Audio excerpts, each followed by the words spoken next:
نحمده ونصلي على رسوله الكريم أما بعد فأعوذ بالله من الشیطان الرجیم بسم اللہ الرحمن الرحیم۔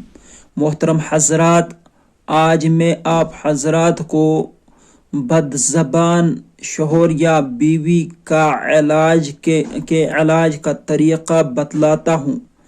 اگر کوئی شخص بد زبان ہے یا بیوی بد زبان ہے تو 41 مرتبہ سورہ شمس کو پڑھ کر پانی پر دم کر کے پلائیے، انشاءاللہ اس کی بد زبانی ختم ہو جائے گی۔ یونانی کہتے ہیں کہ عورت سانپ سے زیادہ خطرناک ہے۔ سقراط کا کہنا تھا کہ عورت سے زیادہ اور کوئی چیز دنیا میں فتنہ و فساد کی نہیں۔ بونا ویٹیوکر کا قول ہے کہ عورت اس بچھو کی مانند ہے جو ڈنگ مارنے پر تلا رہتا ہے۔ یوحنا کا قول ہے کہ عورت شر کی بیٹی ہے اور امن و سلامتی کی دشمن ہے۔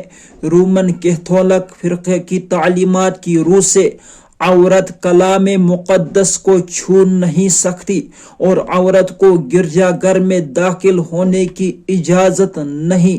عیسائیوں کی سب سے بڑی حکومت رومت الکبریٰ میں عورتوں کی حالت لونڈیوں سے بدتر تھی، ان سے جانوروں کی طرح کام لیا جاتا تھا۔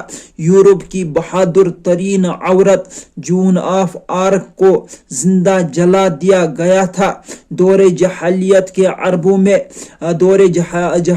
عربوں میں عورتوں کو اشعار میں خوب رسوا کیا جاتا تھا اور لڑکیوں کے پیدا ہونے پر ان کو زندہ دفن کر دیا کرتے تھے، لیکن محسن انسانیت رحمت العالمین حضرت محمد صلی اللہ علیہ وسلم کے عورتوں کے بارے میں ارشادات ملاحظہ فرمائیے کہ قیامت کے دن سب سے پہلے میں جنت کا دروازہ کھولوں گا تو دیکھوں گا کہ ایک عورت مجھ سے پہلے اندر جانا چاہتی ہے، تو میں اس سے پوچھوں گا کہ تم کون ہو؟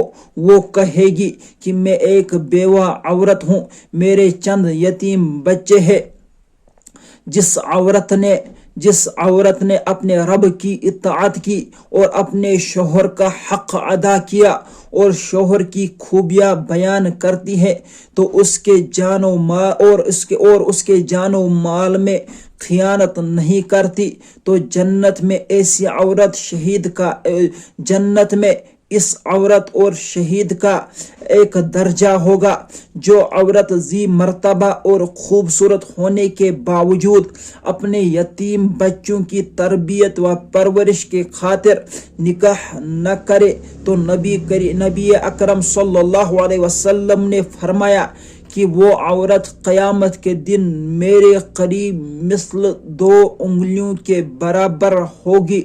جس عورت نے نکاح کیا، فرائض ادا کیے اور گناہوں سے پرہیز کیا، اس کو نفلی عبادات کا ثواب، خدمت شوہر اور پرورش اولاد اور امور خانہ داری سے ملے گا۔ جب عورت حاملہ ہوتی ہے تو اسے اللہ تعالیٰ کے راستے میں روزہ رکھ کر جہاد کرنے اور رات کو عبادت کرنے والی کے برابر ثواب ملتا رہتا ہے۔ یہ میں نے عورت اسلام کی نظر میں اس کتاب سے یہ چند تفصیلات اخذ کیے ہیں۔ وآخر دعوانا ان الحمد للہ رب العالمین۔